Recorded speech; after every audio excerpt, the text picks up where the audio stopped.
Say hey, wave in the camera. What's your name? Pay attention to these children. They are just two of hundreds of kids who were reported missing by their parents between 1993 and 2001. This footage shows where the kids were found. A 400-acre compound isolated in a rural part of the state of Georgia, where normally no outsider is allowed entrance. The footage shows massive pyramids, a towering sphinx, and strange monuments. Inside, everyone appears happy, waving at the camera. But behind the smiles, these people are hiding a disturbing secret. When the local sheriffs investigated the missing children, they were met at the gate by armed men. While what really went on inside the compound remained a secret for decades, doctors in Georgia started noticing an alarming pattern. Multiple hospitals admitting dozens of children from the compound, as young as 11 years old, who were pregnant. The FBI quickly got involved, planning a raid on the compound to save the hundreds of children living behind the gates. But the FBI was afraid of having a repeat of the attack in Waco, Texas, a cult raid which saw dozens of young children murdered and sparked mass hysteria. The FBI would have no idea what they were up against until one 7-year-old girl escaped the compound before it was too late. She was the only one who could expose the truth. It's 1977 in New York City. 2-year-old Nikki is living with her mother in a small apartment in Queens, New York, a neighborhood riddled with crime and violence. There was a lot of gangs. There was drugs everywhere. Heavy on crime, heavy on murder, especially on Bushwick Avenue. Every day, as Nikki's mom leaves for work, she experiences the brutality of the streets of New York. She thinks about little Nikki. This is not the world she wants her to grow up in, but with little money, the single mom doesn't have many options. But one day, everything changes when Nikki's mother is approached by a man in a long white garment. He hands her a book and points at the address printed on the cover.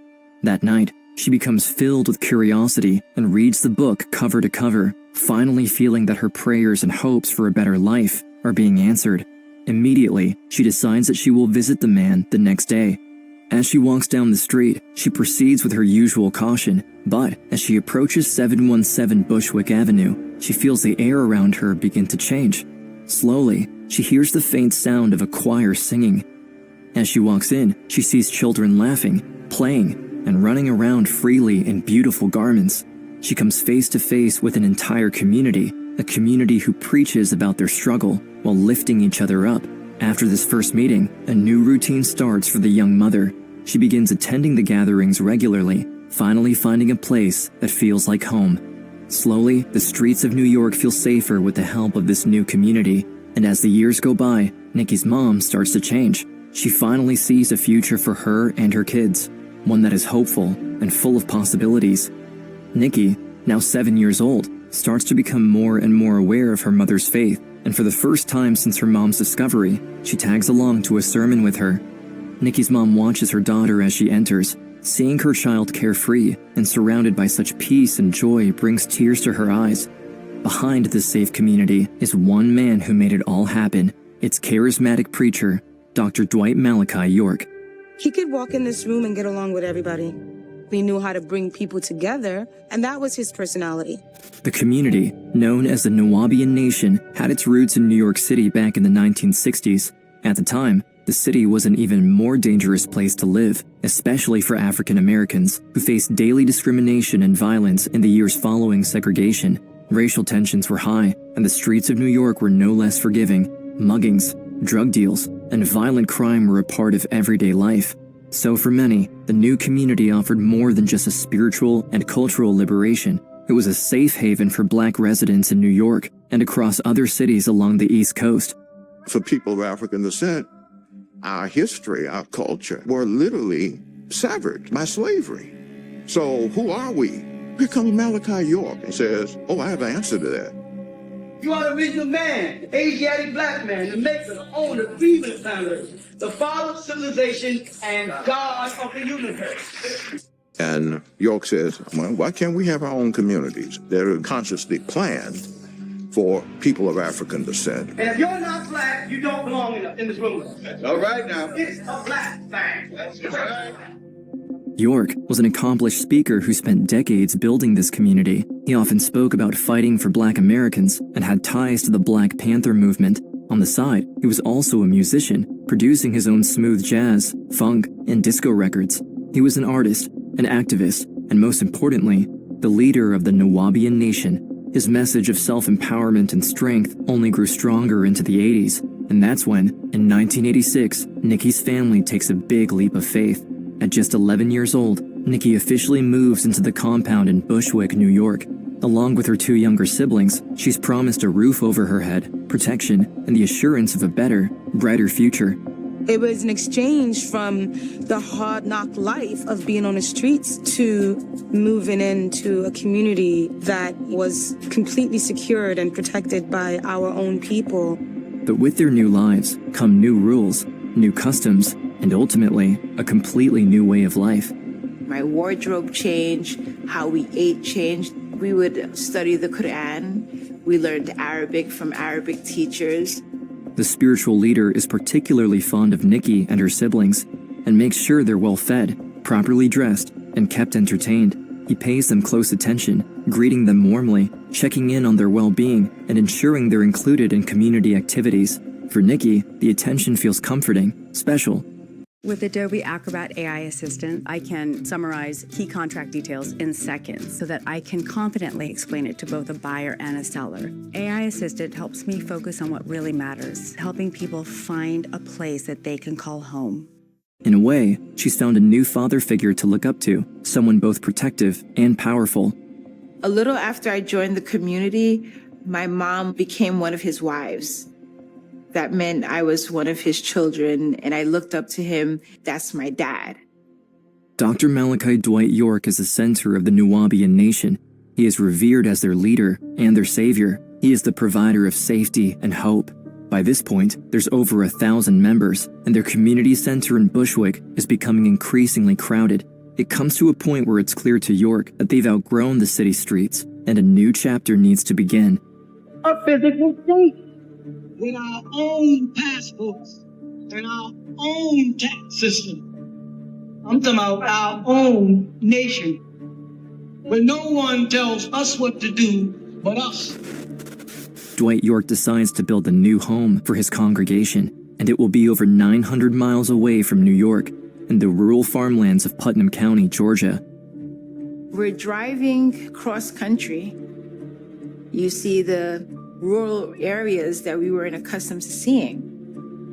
We pulled onto the property and it was just open land. It was amazing.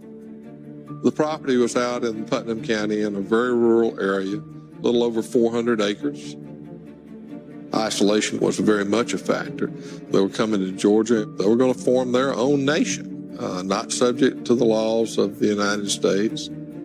Before York starts building in Georgia, he decides to fully overhaul the Nuwaubian Nation doctrine, drawing from different cultures, religions, and mythologies from around the world to create a new identity for his community. He makes drastic changes to his appearance in his quest. One moment, taking on a Western persona, donning cowboy hats and boots. Next, he claims to be an extraterrestrial being called Yanun, and even going as far as calling himself Chief Black Thunderbird Eagle while wearing a feather headdress. He moves from one identity to the next until he lands on the perfect one that will define the new Nuwaubian Nation. York gathers his followers for a sermon. There, he proclaims the true origin of the Nuwaubians, that they are, in fact, descendants of ancient Egyptians from a different planet. His loyal followers welcome their newfound identity and quickly get to work. They begin building. A massive sphinx head is erected, towering over the previously abandoned farmland. Artists are hired, murals are painted, and before long, dozens of elaborate structures and several large pyramids begin to take shape. With each new structure, the place transforms into something so bizarre and theatrical, drawing more and more attention from their neighbors and passersby. Dwight and his followers name it Tamaray, Egypt of the West. If you were coming into Putnam County on Georgia Highway 142, all of a sudden there are pyramids out there in the middle of a cow pasture. It was very unusual. Have you seen their property out there? Oh, I've seen it. What do you think? I think it's kind of strange. Though the neighbors are confused by the strange new community, the compound isn't disruptive. The grounds stay tidy. There's no noise and no trouble. It's strange to look at, yes, but it appears harmless. But the truth is not what it seems, and what's really going on behind these walls is far more disturbing. 2 years after joining the Nuwaubian community, Nikki finally feels settled in her new home. But then, one day, one of York's wives finds Nikki alone on the grounds. She calls her over urgently, leading her to a private room, and that's when the woman tells the young teenager something she never expected. One of the wives, she had a conversation with me and said, York would be the person that would teach me about sex, and she would help me and talk to me because, you know, these are things that you want to know as a growing woman. In a state of shock, Nikki doesn't know what to do or how to feel. She just listens. Maybe this is normal, and every other young girl in the community gets the same talk from Dwight York as part of his teachings.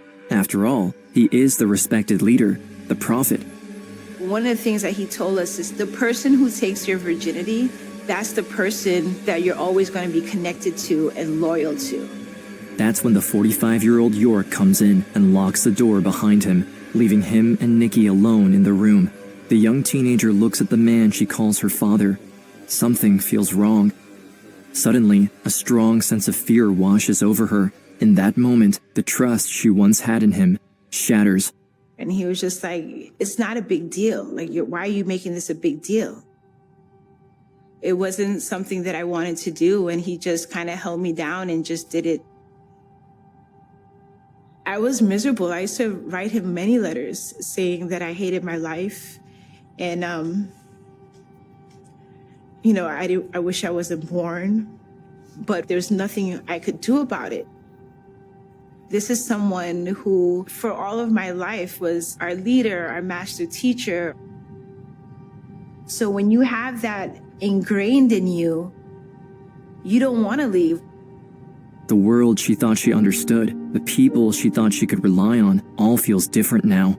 Everything has changed, and there's no going back. Nikki stays quiet, trapped by the rules, and by the eyes constantly surveying her, making sure she stays loyal and doesn't disrespect the leader by going against his teachings. With no one to turn to, not even her own mother, it feels like there's nowhere else to go. It completely starts out with gaining their trust. Your parent is telling you that this is God and this is our Savior. So with Adobe Acrobat AI Assistant, I can summarize key contract details in seconds so that I can confidently explain it to both a buyer and a seller. AI Assistant helps me focus on what really matters, helping people find a place that they can call home. So they believed they were supposed to do whatever they needed to do to please him. Nikki lives in fear, harboring a secret that she tells no one.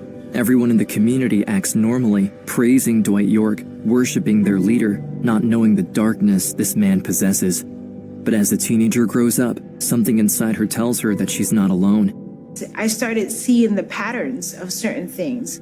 It started to remind me of how miserable I was when things started happening to me.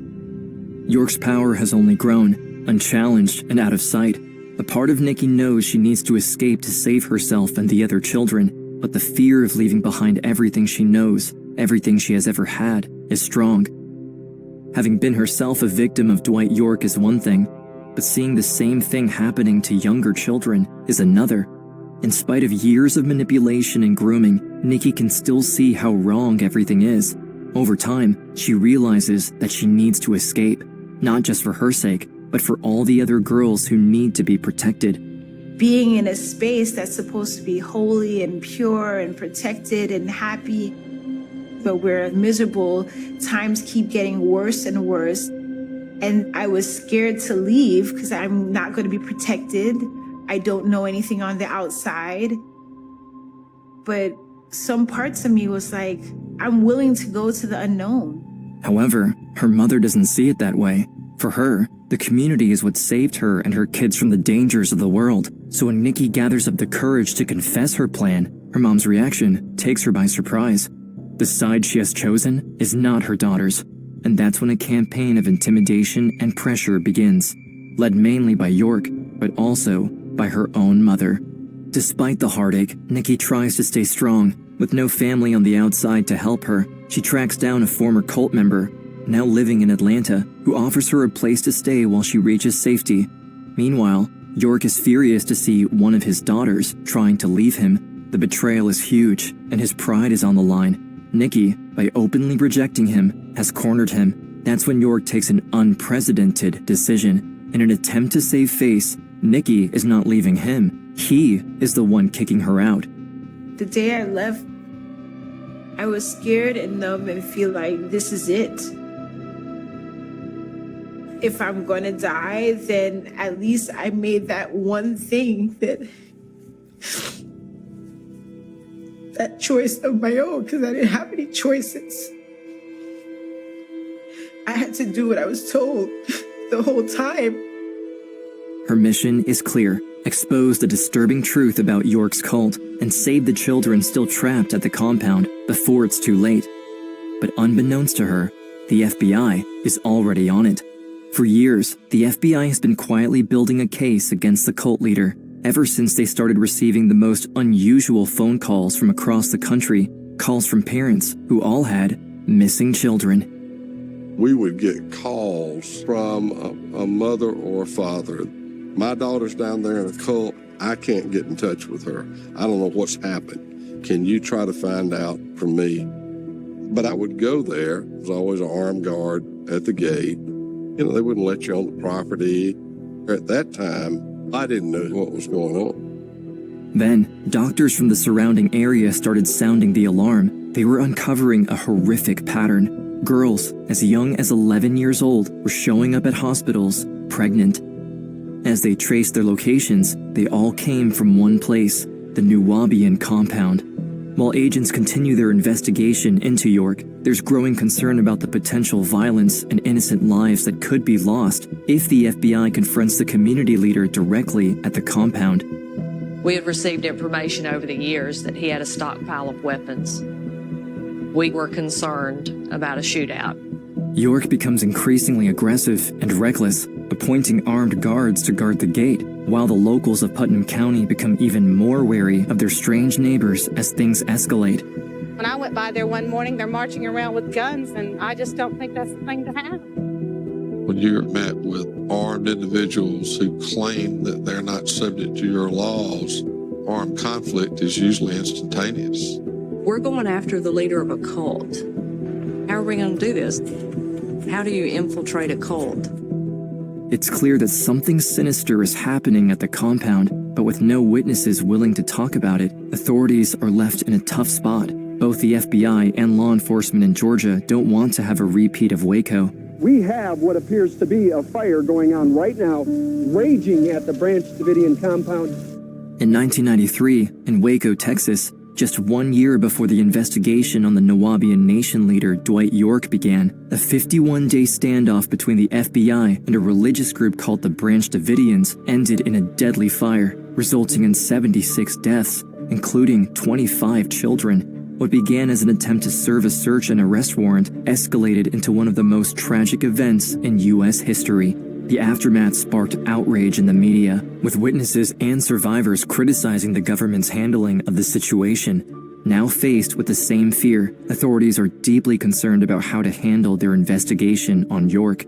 For nearly a decade, they did everything to build a strong case against the leader, but what they really needed was a real victim statement, someone on the inside who knew what was going on to expose the truth. And that's when Nikki, the girl who had just escaped, decides to come forward. He took advantage of our work, our bodies, our minds. He had us fooled. He doesn't get to have the last say in that. Finally, with the survivor on the record, authorities have enough evidence to make their move. On the morning of May 8th, 2002, Sheriff Sills and an army of over 200 deputies, U.S. Marshals, and FBI tactical agents get ready to bring in Dwight York. The difficult part is that they need to prevent York from rallying his followers to violently resist the police upon entry. If this goes wrong, it could quickly turn deadly, and they know a lot of children are on the premises. That's when Sheriff Sills comes up with a plan. The first step will be closely tracking Dwight York. patiently waiting for him to leave the compound before the raid. The FBI had him under surveillance on the ground and by air support. Hours pass. The authorities wait in silence, in fear of what comes next. Finally, the gates of Tama-Re open. They spot a sleek, black car leaving. The FBI agents start following it, doing their best not to get spotted. We learned from radio communication that his vehicle had pulled into a parking lot of a grocery store. The SWAT team was there and the arrest teams. Our job was to make sure we could identify him. FBI agents hold their breath, waiting for the car door to open. As they wait hidden in the parking lot, hoping Dwight York has been the man in the vehicle this whole time, one miscalculation could risk the entire operation. If it's not York, they can't risk the leader discovering that they're coming for him while still protected at the compound. Then, the car door swings open. A man exits from the back seat. The surveillance team confirms it. It's Dwight York walking out of the car. Now is the time to strike. The agents make their move just as planned. With meticulous coordination, they quickly move out of unmarked vehicles, approaching York, who, surrounded by a swarm of armed agents, finally has nowhere left to run, and the team makes an arrest.